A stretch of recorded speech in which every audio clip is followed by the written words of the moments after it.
श्रीमद् भागवत से किस तरह से हमें सही दिशा मिल सकती है। साधनों का और उन यंत्रों का सदुपयोग और उनसे डिटैच होना सीखना, ये भागवत जी सिखाता है। खुली किवाड़ है तो फिर चोर घुसेंगे ही भीतर। पहला राक्षस तो मुझे लगता है मोबाइल फोन, दूसरा राक्षस लगता है उसके द्वारा किया जाने वाला प्रदर्शन। प्रेम में जिद नहीं होती, प्रेम में कट्टरपंता नहीं होती, प्रेम में आक्रोश नहीं होता। अगर श्रावण के बिना फोन यूज किए करे तो शायद 16वें सोमवार उसको महादेव जरूर देखेंगे। जहां प्रेम होता है वहां कट्टरता नहीं होती, जहां प्रेम होता है वहां आक्रोश नहीं होता, जहां प्रेम होता है वहां क्रोध नहीं होता। यह कहना है प्रख्यात कथावाचक इंद्रेश उपाध्याय महाराज का। चौथा खंबा से विशेष बातचीत में महाराज ने श्रीमद् भागवत की महत्ता पर प्रकाश डाला और विषय विकारों को दूर कर व्यक्ति कैसे अपने जीवन को सार्थक बना सकता है, इस बारे में बड़ी ही सारगर्भित बातें बताई। आप भी सुनिए। आज हमारे साथ हैं जाने माने वक्ता, कथावाचक, महापुराण श्रीमद् भागवत के प्रकांड विद्वान। हमारे साथ हैं आज इंद्रेश उपाध्याय महाराज जी। बहुत बहुत स्वागत है महाराज जी आपका। सबसे पहले आपसे यही जानना चाहेंगे, महापुराण की जब हम बात करते हैं, पुराण यानी जो प्राचीन है लेकिन फिर भी नवीनता लिए है, उसकी प्रासंगिकता है। आज के समय में जिसे हम डिजिटल युग कहते हैं, जिस तरह से हम बढ़ रहे हैं आगे, हमारे पास ज्ञान का भंडार है। बहुत सारे ज्ञानी लोग हैं जो व्हाट्सएप यूनिवर्सिटी से पास आउट हैं, बहुत सारे लोग हैं जो इंफॉर्मेशन देते हैं, लेकिन सही दिशा कोई नहीं बताता। तो श्रीमद् भागवत से किस तरह से हमें सही दिशा मिल सकती है? आपके सब दर्शकों को प्रणाम। श्रीमद् भागवत दिशा ही देती है, वो दिशा युक्त ही बनाती है। आज की आधुनिकता में हम लोगों के पास में साधन तो बहुत सारे हैं, क्वांटिटीज तो बहुत सारी हैं, पर उनकी क्वालिटीज को समझ करके उसका प्रयोग करना श्रीमद् भागवत से सीखा जाए। जैसे कि कहे ना कि मिथ्या वस्तु हैं और उन मिथ्या वस्तु में हम इतने आसक्त हो जाते हैं कि उन्हीं को ही सत्य मानने लग जाते हैं। श्रीमद् भागवत जी वो बोध कराती हैं कि मिथ्या वस्तु से सदैव, मतलब एक प्रकार से आज की भाषा में कहूं, डिटैच होना सिखाती हैं। क्योंकि आज की आधुनिकता में हम इतने ज्यादा अटैचमेंट में चले जाते हैं, चाहे वस्तु हो, चाहे व्यक्ति हो, चाहे सामग्री हो, कुछ भी हो, कि नियम तो संसार का ये है कि आप जिससे जुड़े हो छूटने के लिए ही जुड़े हो। जब बिछड़ाव जब आता है तब आप विचलित हो जाते हो। उस विचलन को और उस छुड़ाव को परिपूर्ण रूप से समझाने के लिए भागवत की कथा है। तो आज आधुनिक यंत्र तो बहुत सारे हैं हमारे पास में, उपलब्धियां और साधन तो बहुत सारे हैं, पर उन साधनों का और उन यंत्रों का सदुपयोग और उनसे डिटैच होना सीखना, ये भागवत जी सिखाती है आज के युग में। बहुत सुंदर बात आपने कही महाराज जी, लेकिन जिस तरह से आपने कहा ना कि मिथ्या वस्तु बहुत है, उसी में से एक मिथ्या वस्तु है कि जो आभासी दुनिया है, जो सोशल मीडिया है, और उसके चलते हम देख रहे हैं कि ऐसे तो हमारे ढेर फॉलोअर्स है, करोड़ों फॉलोअर्स है, हम जो फोटो डालते हैं उसमें लाखों लाइक्स आते हैं, लेकिन हमारे पास कोई हमारा दुख सुख वाला सुनने वाला कोई नहीं है। तो ये जो आभासी दुनिया में लगातार डिप्रेशन के केसेस बढ़ रहे हैं, आत्महत्या के केसेस बढ़ रहे हैं, इसमें आप क्या मार्गदर्शन देंगे? अभी नया ट्रेंड चला है मैं सुखी हूं, ऐसा पहले लोगों का उद्देश्य होता था कि मैं सुखी रहूं, पर अब अलग हो गया है। मैं चाहे जैसे भी हूं, मैं दिखना सुखी चाहिए हूं। मैं दिखना एक ऐसा चाहिए हूं कि हाँ मैं सब चीजों में परिपूर्ण हूं, मैं वहां घूमने। सबसे ज्यादा क्या है कि आज की डेट में व्यक्ति के पास ना प्राइवेसी नहीं है। प्राइवेसी के नाम पर वो कुछ भी नहीं, सब कुछ उसने खोल दिया। क्या खाता है, क्या पहनता है, कब सोता है, कब उठता है, किसको देख के क्या सोचता है। और जब आपके पास प्राइवेसी नहीं होती है, जब आपके पास में सिक्योरिटी नहीं होती, तो चोर खूब हो जाते हैं। तो आजकल डिप्रेशन रूपी, एंजाइटी रूपी इन सब चोरों का खूब आक्रमण हो रहा है। उसका कारण यह है कि आपने अपने निज जीवन को प्रदर्शित कर दिया सोशल मीडिया के माध्यम। सोशल मीडिया का उपयोग बहुत सारी चीजों में हो सकता है, आप उसके द्वारा उसका प्रयोग कीजिए, पर अपने निज जीवन को थोड़ा गोपनीय रखने का प्रयास कीजिए। क्योंकि जब आप गोपनीय रहते हैं तो आत्मचिंतन होता है, और आत्मचिंतन जब होता है ना, तो ये सारे जो चोर हैं जिनके बारे में भी जिक्र किया, इनसे जूझने का और इनसे बचने का आपको अपने आप समाधान मिलता रहता है। तो सोशल मीडिया, मैं भी हूं सोशल मीडिया पर हमारा उद्देश्य क्या है? केवल कथा के भावों को वहां तक पहुंचाना। मैं वहां ये नहीं बता रहा हूं कि मैं सो कहां रहा हूं, उठ कहां रहा हूं, कर क्या रहा हूं। ब्लॉगिंग ठीक है, अच्छी बात है, लेकिन उस ब्लॉगिंग से आप सिखा क्या रहे हो सामने वाले? केवल अपना जीवन का पूरा प्रदर्शन कर रहे हैं। निश्चित है फिर उसके बाद में जब सिक्योरिटी ही नहीं है, जब प्रदर्शन है, खुली किवाड़ है, तो फिर चोर घुसेंगे ही भीतर। और आपको परेशान करेंगे। तो बस उसका एक प्रावधान बनाइए कि चोरों को थोड़ा प्रवेश कम मिले। और इसीलिए जो आपने पहले बात कही थी कि डिटैचमेंट जरूरी है, तो उसके लिए हमें तैयार रहना चाहिए। एक और बात महाराज जी कि हम देखते हैं कि आजकल जिस तरह से धार्मिक स्थलों पर, धाम पर, ये तो पहले थे, आज भी हैं और हमेशा रहेंगे, सदा रहेंगे, लेकिन यहाँ पर जिस तरह से फिर से वही सोशल मीडिया वाली बात है कि शायद हम वहां सिर्फ रील के लिए जा रहे हैं। आप भी जानते हैं अभी कुछ दिन पहले ही कुछ ऐसे धाम हैं जहां पर मोबाइल बैन करना पड़ा, और उसकी वजह ये थी कि लाखों लाखों लोग पहुंच रहे थे, लेकिन एक बहुत बड़ा ऑब्सेशन मोबाइल फोन्स का रहता है। एक इसी से जुड़ी एक और बात है कि जब भी हम क्योंकि आप कथा वाचते हैं, आप श्रीमद् भागवत के प्रकांड विद्वान हैं, जब हम किसी कथा में जाते हैं, आजकल कथाएं बहुत होती हैं, हम जाते हैं, हमेशा कहा जाता है कि आप शुद्ध मन से आइए, लेकिन वहां पर ये एम्फेसिस होता है कि हम 7 दिन जो है व्रत कर जाएंगे, हम 7 दिन जो है जहां बैठे वहीं बैठे रहेंगे। लेकिन मन की शुद्धि, विचारों की शुद्धि, यही बात रील्स को लेकर भी, तो इसको कितना जरूरी है कि हम दिखावे में न पड़ के मन की शुद्धि, विचारों की शुद्धि पर बात करें। दिखावे की दुनिया हो चुकी है, मन की शुद्धि, विचारों की शुद्धि। अब देखिए एक बात जो आपने कही कि मंदिरों में भी केवल उसी की वजह से ही लोग जा रहे हैं।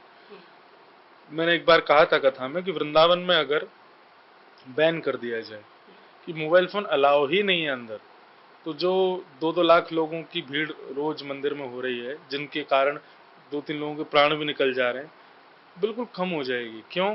क्योंकि प्रदर्शन के बिना व्यक्ति भक्ति भी नहीं करना चाहता। आज का मुझे कभी कभी लगता है कलयुग का सबसे बड़ा, जैसे हर युग में 2-2 राक्षस होते हैं ना, ऐसे कलयुग में राक्षस कौन है? तो पहला राक्षस तो मुझे लगता है मोबाइल फोन, दूसरा राक्षस लगता है उसके द्वारा किया जाने वाला प्रदर्शन, जो कि वास्तविक नहीं है, मिथ्या है।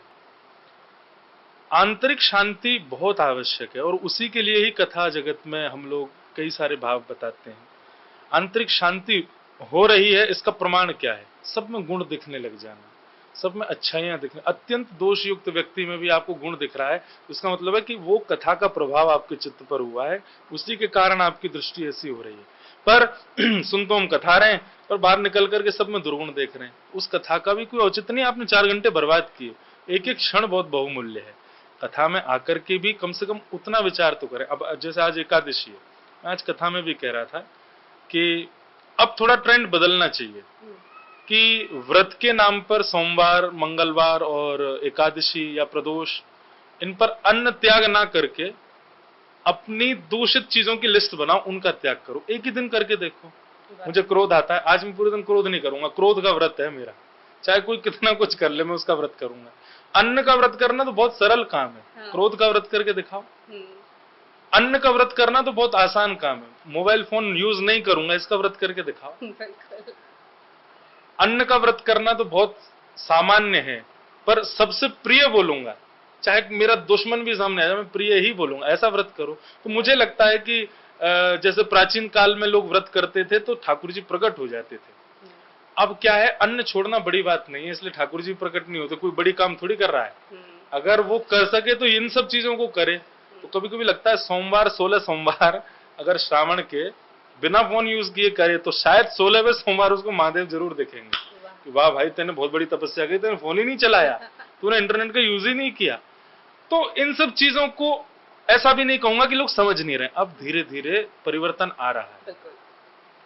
मैं अपनी कथाओं में अधिकतर युवाओं को देखता हूं, मेरा सीना चौड़ जाता है। और जब उन युवाओं के प्रश्नों को सुनता हूं, वो बड़े लॉजिकल होते हैं और वो बहुत आस्था, और क्योंकि उनकी भाषा में उनको समझाया जाता है तो आते हैं, सुनते हैं, मुझे बहुत सुख मिलता है। तो बस ये है कि धीरे धीरे ये बदलाव आवे। मैं कल परसों यही भोपाल की कथा में ही कह रहा था कि भाई अपने इस युग को ऐसा बना लो कि ठाकुर जी को भी ये लगे यार इसका नाम बदलो, कलयुग की जगह इसको सतयुग कर दो। क्यों? सब इतने सुधर गए हैं, सबका भाव, सबके विचार, सबकी बुद्धि इतनी सुदृढ़ होती जा रही है। तो ऐसा अगर संभव कर सकें तो अच्छा है। तो ये सब बातें हैं। बिल्कुल, हम भी यही उम्मीद करेंगे। आप मध्य प्रदेश की धरती पर हैं महाराज जी, और मध्य प्रदेश में बागेश्वर धाम है, धीरेन्द्र शास्त्री जी हैं, और उनके बारे में हमेशा आप बहुत अच्छी अच्छी बातें करते हैं। कुछ चौथा खंभा के माध्यम से कहना चाहेंगे? मेरे बहुत अच्छे मित्र हैं और वे मुझे अपना अनुज मानते हैं, क्योंकि मैं उनसे 1 महीने छोटा हूँ। तो उस कारण से भी बहुत प्रेम है, स्नेह है। आज उन्होंने जो क्रांति की है इस उम्र में, बहुत बड़ी बात है। आज उनकी वजह से कितने युवा भगवत मार्ग के अनुगामी हो गए, राम नाम बोलने लगे, हनुमान चालीसा का पाठ करने लगे, एक विश्वास डेवलप कर दिया, एक अपने चमत्कार की वजह से। मतलब एक प्रकार से होता है ना, माँ बच्चों को कहती है दवाई पी, बोले नहीं पीऊंगा बहुत कड़वी है, बोले पिएगा तो तेरे को टॉफी दूंगी, तो टॉफी के लोभ में आकर के वो औषधि पीता है। ऐसे ही हमारे जो अग्रज भ्राता हैं, इन्होंने चमत्कार का लोभ दे करके सब लोगों को राम नाम की अलग बुलवा रहे हैं। पूरे भारतवर्ष में, विश्व भर में वे अपना पंचम लहरा रहे हैं सनातन धर्म का। मैं सदा उनके साथ ही हूँ, जब मेरे से मिलते हैं बहुत स्नेह रखते हैं। तो बस प्रार्थना ये है कि वो सदा ऐसे ही बने रहें, और आप सब लोग भी उनको खूब शुभकामनाएं दें। बिल्कुल बिल्कुल, हमारी शुभकामनाएं तो हैं ही। एक अंतिम सवाल महाराज जी, और वो सवाल ये कि आप हमेशा प्रेम की बात करते हैं, आप कहते हैं कि ईश्वर से प्रेम करो, लेकिन अभी जो समय चल रहा है कहीं कहीं बहुत कठोरता दिखती है, कट्टरता दिखती है, नफरत भी दिखती है। किस तरह से हम प्रेम का समाज कर पाएंगे? प्रेम में कट्टरता नहीं होती। प्रेम में कट्टरता होती तो श्री ठाकुर जी ब्रज छोड़ के मथुरा नहीं जा पाते। हमारे ब्रज में कहते हैं कि जैसे दान जब करते हैं ना, तो संकल्प लेते हैं, तो हाथ में जल होता है, अक्षत होता है और दक्षिणा होती है, तब संकल्प लेके दान किया जाता है। ब्रज की गोपियों ने और श्री राधा रानी ने अपने आंसू रूपी जल से और प्रेम रूपी दक्षिणा से, अपने मनोभाव रूपी अन्न से श्री कृष्ण रूपी वस्तु का दान किया पूरे विश्व को। ये प्रेम है। प्रेम में जिद नहीं होती, प्रेम में कट्टरपंता नहीं होती, प्रेम में आक्रोश नहीं होता। प्रेम का मतलब है, नारद भक्ति सूत्र में नारद जी कहते हैं तत् सुखे सुखित्वम, जिसमें मेरा प्रेमी सुखी है, मैं उसमें सुखी हूं। जब प्रेम आ जाएगा ना तो कट्टरपंता खत्म होगी। कट्टरपन होना बुरी बात, मैं उसको अलग वे में कह रहा हूं, मैं उसके बारे में ज्यादा नहीं कहूंगा। पर प्रेम जब होता है ना, तो प्रेम अलग दिखता है, प्रेम का स्वरूप अलग है। वहां अपने प्रियतम के सुख का भाव रखा जाता है। हमारे ठाकुर जी जिसमें प्रसन्न है हम उसमें प्रसन्न है। जहां ले चलोगे वहीं मैं चलूंगा, जहां नाथ रख दोगे वहीं मैं रहूंगा। ये जीवन समर्पित चरण में तुम्हारे, तुम ही मेरे सर्वस्व, तुम ही प्राण प्यारे। तुम्हें छोड़कर नाथ अब किससे कहूंगा, जहां ले चलोगे वहीं मैं चलूंगा। ये प्रेम है। यहाँ पर अभी क्या हो गया, कट्टरपंथा में जहां हम चाहेंगे वहां ठाकुर जी जाएंगे, जहां हम बोलेंगे वहां इनको बैठना पड़ेगा, जैसा हम चाहेंगे वैसी सेवा होनी चाहिए। ये फिर रूप बदल जाता है उसका। बहुत बहुत धन्यवाद आपका महाराज जी, इतनी अच्छी बातचीत हमारे साथ करने के लिए। और हम यही उम्मीद करेंगे कि हम सब मिलकर भी प्रेम के इस वातावरण को ही आगे बढ़ाएंगे। वीडियो जरूर देखिएगा, लाइक कीजिएगा, शेयर कीजिएगा, कमेंट कीजिएगा, और कमेंट में आप अगली बार जब हम महाराज जी से मिलेंगे तो क्या सवाल, क्या जवाब आप चाहेंगे, तो वो सवाल भी जरूर लिखिएगा। बहुत बहुत धन्यवाद हमारे साथ जुड़ने के लिए। नमस्कार।